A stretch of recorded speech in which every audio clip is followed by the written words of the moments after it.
In my community, my culture, the Black community, dance is how we talk. It's what helps us overcome. What do you feel? What does this song make you feel? And what happens if the beat just drops? Boom. What does that make you feel? I'm here to serve people by any means necessary. Something as simple as saying, hi. Hey, how you doing? What's up, baby? What's up? Oh, I felt that. Is what I'm doing, this green light that I'm feeling, does it benefit others? Sure. How many? Sure. How? I grew up on welfare and remember, when I was younger, I said, I'll never be on welfare. I'll never. I remember even during that time, I had to go and apply for welfare. It was really, really hard.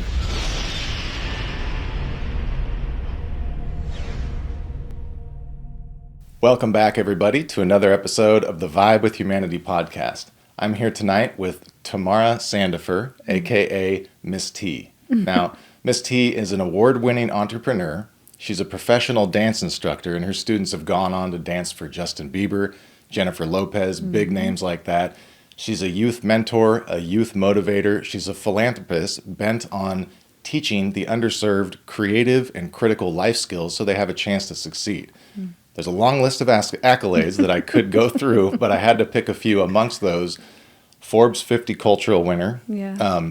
NAWBO, N-A-W-B-O, National Association of Women Business Owners, Outstanding Woman Leader of the Year. That's me. 2022 California Legislative Caucus, California Woman of the Year. I think I butchered that. No, you got it. Okay, You're good. good. So we're on You're the right rocking and track. rolling. Yep.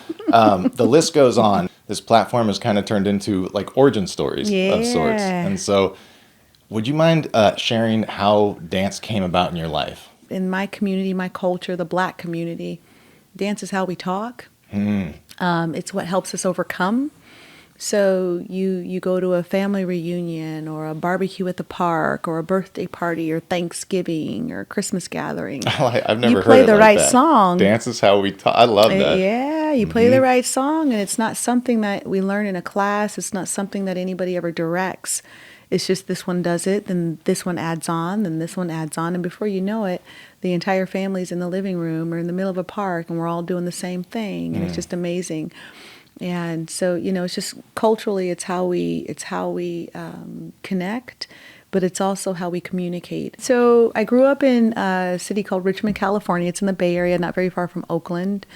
And, my mom was a single mom, 6 kids, and it was really hard. It was really, really difficult for us. So, you go through traumatic experiences, anything from, being in an atmosphere where there's gang violence all the time, growing up in the height of the crack epidemic, where you're losing your parents in that process, not having enough resources to survive, something simple like being in a household where the water gets cut off or there's no heat and it's winter time and, there's trauma there. And then just being in an atmosphere with other people that are not the best kind of humans all the time. You're getting your stuff stolen every day. You can get beat up on the way to school, or you may not even make it to school. So, growing up, trauma really, I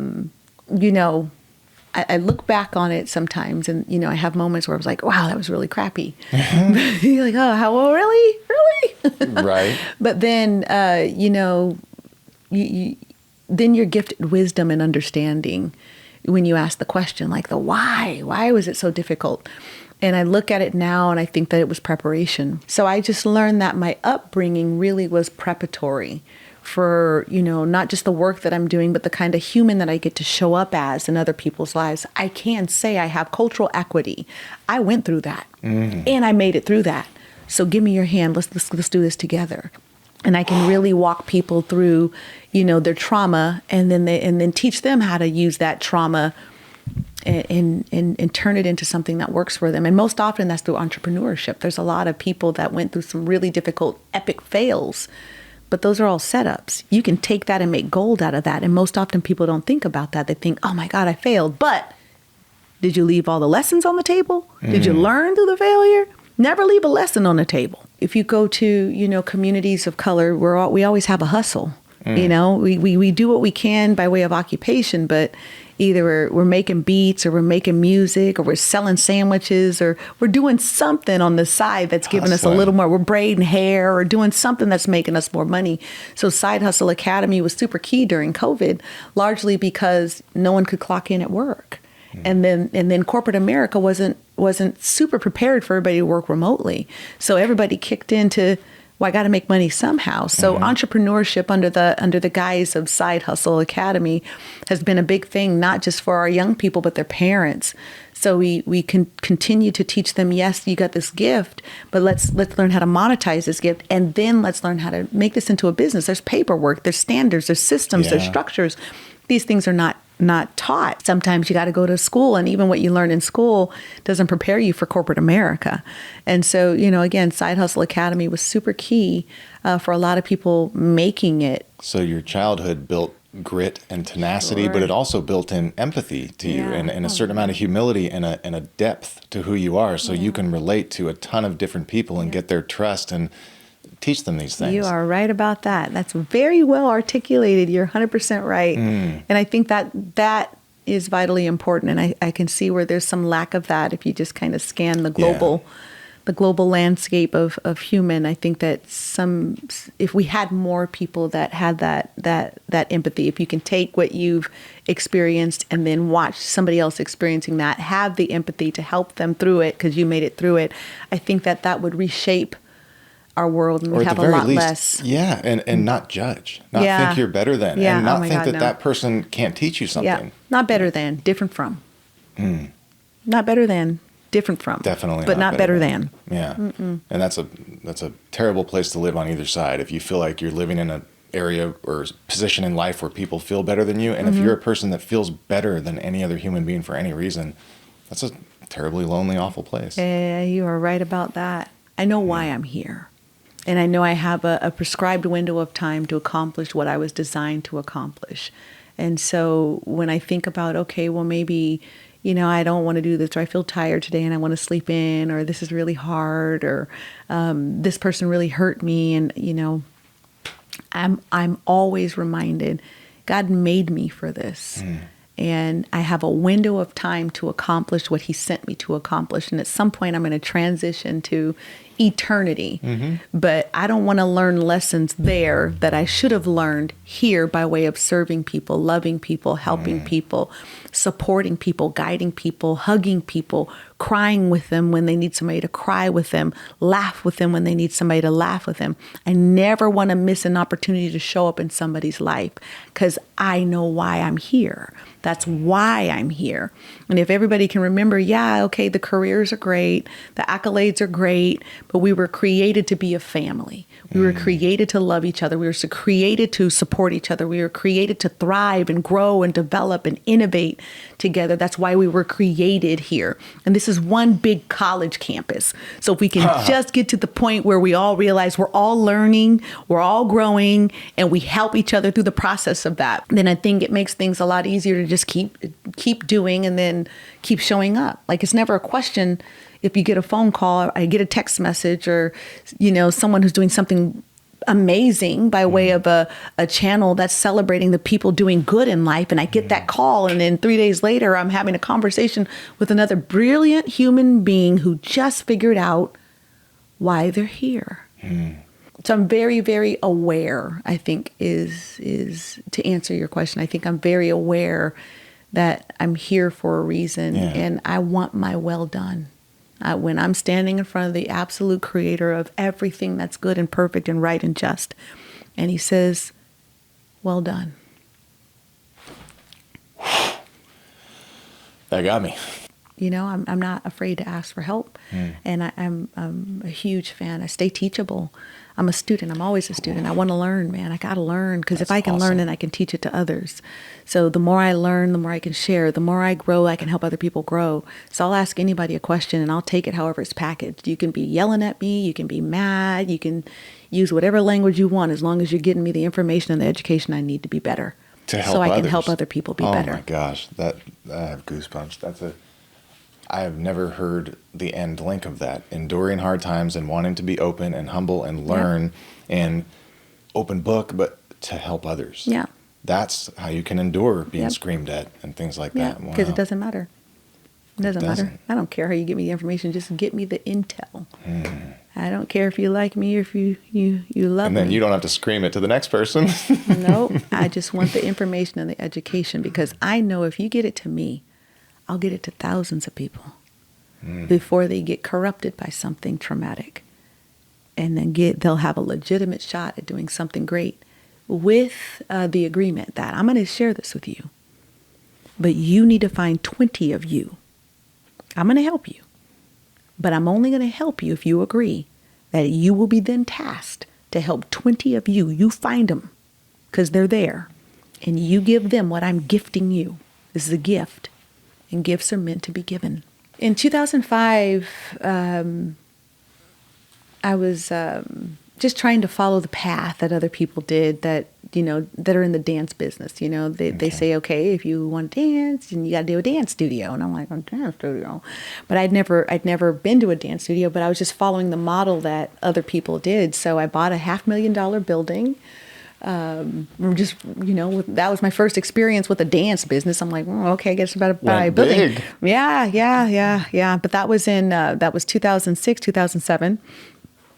And then the bottom fell out of everything in 2008. Yeah. And so I took an early retirement from the phone company. I was a network engineer with the phone company. Again, learned through books, all self-study. Wow. And never had a degree. I had a high school diploma, landed the job. I took a retirement and took that, my 401k, a second on my house, and bought this building. And then the bottom falls out of everything. So I lost the building, I lost my savings, I lost my 401k, I didn't have a job, and I lost my house. And I ended up homeless with my kids and my husband at the time. We were living in a hotel. And, we had no place to go. No place to go. I was putting my hands on my car, the gas tank, and I had to pray because I had no money for gas, but I was going out finding work. It was a really, really gnarly time. I grew up on welfare, and remember, when I was younger, I said, I'll never be on welfare. I'll never. So I remember even during that time, I had to, go and apply for welfare. It was really, really hard. Just going to the office and then going to the office and seeing people that used to take your classes. Sure. It was like, oh no. God, Oh. Wow. But again, that again was a gift because they gave me an option. They said, okay, we're going to give you these services, but you have to find a job, which I had been diligently looking for, or you have to go back to school full time. And I'm thinking, I'm a pretty sharp cat. I like to learn. Sure. And so I went to school. And I studied photography, which is what I really enjoyed, along with dance and videography. I think they all coupled together, and I think sometimes people try to separate things, but that's all part of entertainment. So I went back and learned something that created an entire department that I have right now, and I was able to graduate with a college degree. I started rebuilding my company, rebuilding my life, because I was single, raising 3 kids, and 2 of them had medical problems, one of which had epilepsy, and we didn't know until she drowned to death in the bathtub. So when I found her, she was blue, and had to do CPR and got her heart going. She was in a coma for a bit. And again, that was another challenge, another extreme challenge. What was the biggest tool you used to not go crazy? Oh, I love God. Your faith. Yeah. Jesus is real, and the Word of God is real. It works in my life. I have no other explanation other than the miraculous power of a living God. I know that I was rescued multiple times. I know that, when you talk about salvation, I know I was saved. I can't even articulate in English words the multitude of times that the presence of God kept me sane, kept me going in the right direction, kept me, finding the right opportunities at the right time, or just a breath prayer. Sometimes that's all you have is a breath prayer. God help. And then someone knocks on your door with groceries. How do you explain it? So what kept me sane was I have a relationship with a living God, and He shows Himself very faithful to me every day. So I never, ever make the mistake in thinking that it's the great T and she's doing all of this. Nope, it's not. Someone is very, very present in my life, and He's good to me. He's very, very good to me. And because He's good to me, I can be good to people. And I know that when you can live through what I've lived through, knowing that, people were sent to you, people were inspired to help you, people were, guided to support you or guided to guide you, then it makes it really easy to honor and obey when you get that nudge to wipe a counter off, or don't you leave that there, T. What does that look? What does that feel like to you? Is it a voice, or is it a knowing, or is it an inspiration that comes through you? It's all of it. Sometimes it sounds like me, but it's not something I thought. It's the Lord using my imagination to show me, okay, this direction, that direction, which gives me the courage and confidence to do things that are completely out of my scope and realm of education and understanding, because I can see it. Another thing is I'll get a thought, an idea, and then someone will say, hey, you should, and it confirms. Okay. That gave me goosebumps. Again, all right, I'm experiencing certain things like that. Okay, I'm not going to go through them, but this is super helpful. I interrupted you and I have no idea where I'm going, but that's amazing. Here's what I know about God. Mm-hmm. He leads by red lights. If you're not getting a red, go. And so if I get something, I go.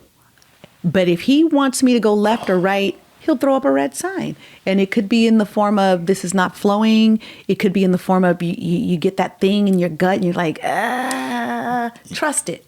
Okay. Trust it. I know exactly what you're talking about. Yeah. But other than that, green means go, baby. And not flowing, meaning you would have to force it, or you're trying, like, yeah. I know what you're talking about. And if it gives you, I think people have lost trust in their instincts and their gut. Those are things that are gifted to you to give you the barometer, or even the compass to which way to go or which person to work with. We all have it. It's just that most often people don't trust it. And I've learned to I don't know. Or it's easy to even, like, when you get that icky thing when you've done something, you know, that's how you know you hurt somebody or you did a thing that's not so good. So we have built into us instincts that guide us. But as long as you got peace on the journey, baby, pedal to the metal. Green means go. You'll know when to stop. You'll know when to pause for yellow. You'll know when to rethink some things. But it's built into each human being. And if you look at the people that are wildly successful, they trust that about themselves.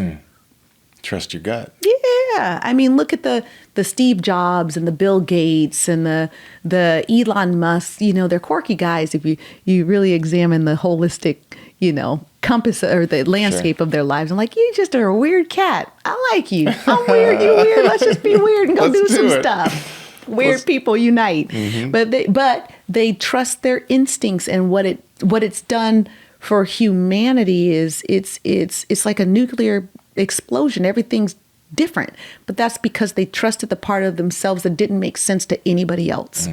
So if you pray for guidance or for receiving of something, do you just sit back and wait for coincidences, like you said, or people that come in out of nowhere? No, opportunity presents itself every millisecond. Okay. Most often people don't have the eyes to see it, the ears to hear it, or the heart to believe it. But opportunity is constantly presenting himself. The word of God that I study, it says that his blessings fall on the just and the unjust. And I think those blessings that fall, they're in the form of ideas. He starts in you before he starts to you. So things don't happen to you. They first happen in you. Wait, can you give an example of that? Sure. So you get the idea to do a podcast. Yes. Then all of a sudden, your wife gets the understanding and how to design your set. Mm-hmm. And no, sweetheart, don't use your cell phone. Use your cameras. And this and this and this. But it first started in you. And then it started happening for you. So interiors first, exteriors easy. But once you get in agreement with whatever the goal, the dream, the desire, the instinct, the opportunity, the idea, everything around you has to shift and evolve and explode in order for that thing, because you just got in agreement with the dream. Most people don't agree with their dreams. It's a nice dream, but they don't say, yeah, I'm going to do that. That's what's up. I like that.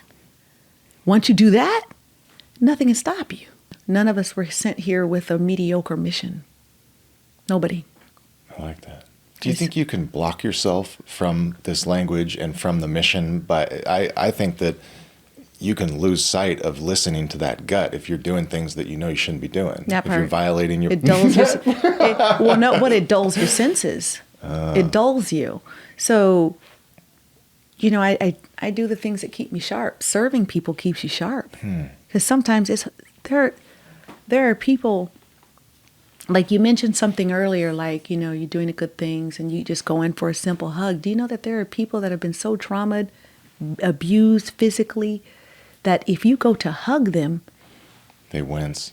Or you'll catch a shot. Oh, wow. You know what I mean? Because the instinct says, that's too close, you might hurt me. So dealing with people, learning to love people, especially people that are hard to love, that keeps you sharp. Keeps your instincts sharp.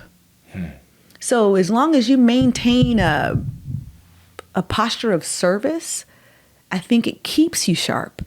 But once you lose that and start thinking about yourself, oh my gosh, it'll make you dull. That's a wisdom bomb right there. I think that's the best barometer. You're just blowing my mind in this stuff. I think that is the best barometer. Is what I'm doing, this green light that I'm feeling, does it benefit others? Sure. How many? Sure. How? Sure. And then you don't have to be stuck in yourself. How does this make me look? What does this do for me? What are people going to think of me? It doesn't matter. Because that doesn't matter. It doesn't matter. It doesn't matter because either it helps you to identify where you're at and you can sharpen yourself, or it helps you to identify where they're at and how you can show up better or show up differently in someone's life if they don't like you. Clearly there's something about you that I'm not seeing, knowing, understanding, or there's something about me that I'm not seeing, knowing, and understanding. But through this service exchange, hopefully it's helping us both become better.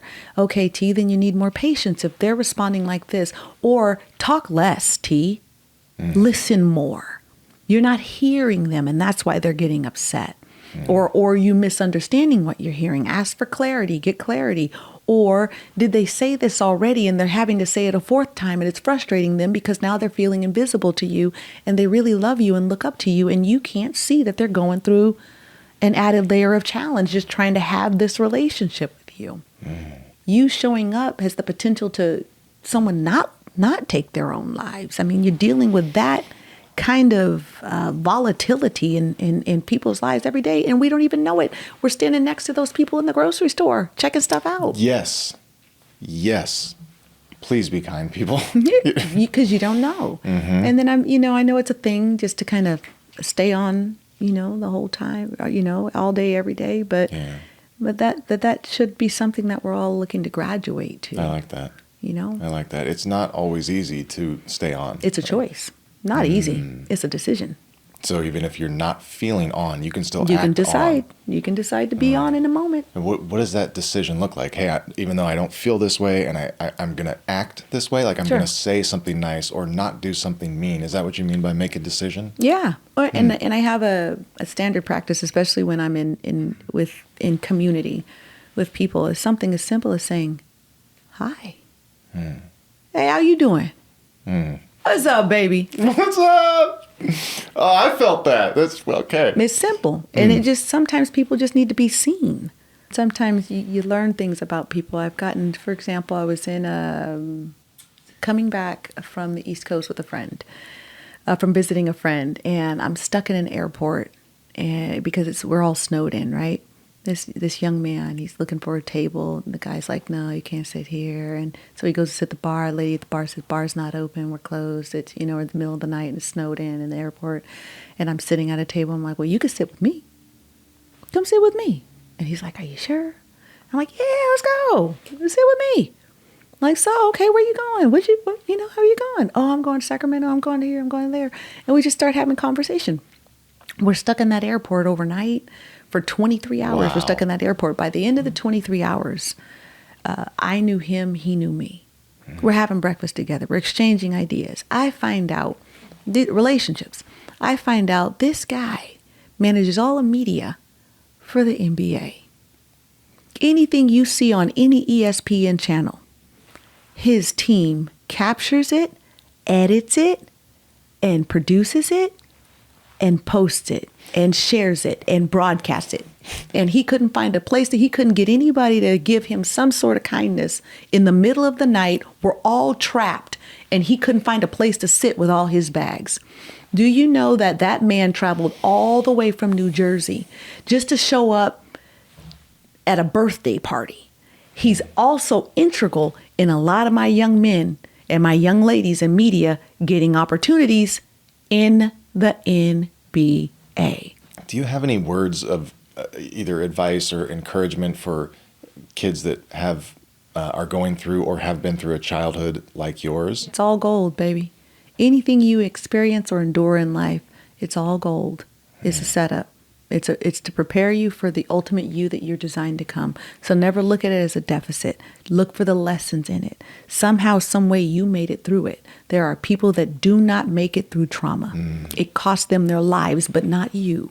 You're still here. So what do you do with the gold that's called the difficulty that you went through? You made it through. Never quit. Never quit. What are your dreams? What are your goals? What are your desires? What do you want? Never quit until you have those things. Because what you're seeing, what you're sensing, what you're thinking, what you're believing, it's all right.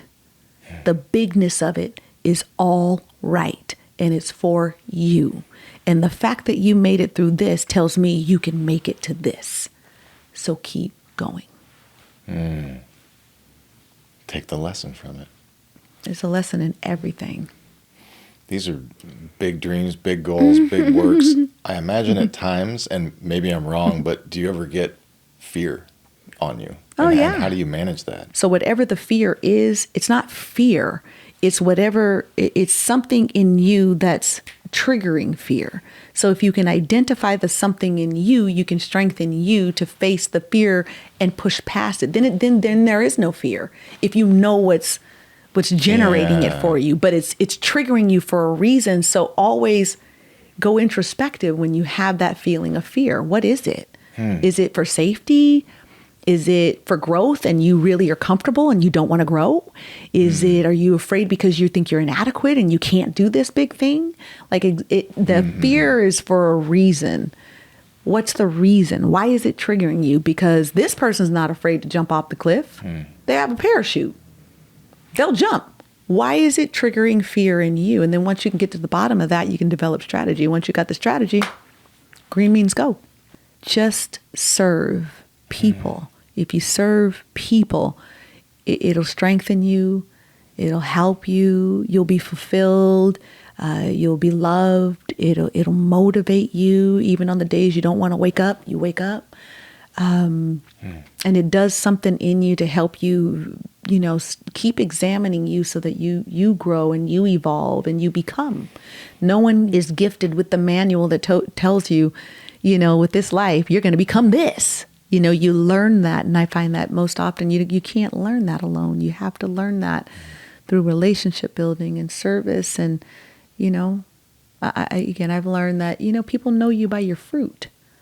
You examine somebody's life. I know with what I do, sometimes, most often people don't know how to start or what to do when they want to start on their journey of good and service and supporting and helping and encouraging and inspiring other people. And one of the things I try to help people do is if you can't start it on your own, find someone that is doing it and support them. Be a part of the movement, be a part of the mission, contribute to it. So most often, when people ask what can they do for the movement and the mission that we're doing with young people by way of arts, media, and entrepreneurship, I offer 3 ways. Number 1, if you're an educator or someone who's masterful and gifted and inspired to share your gift, come teach.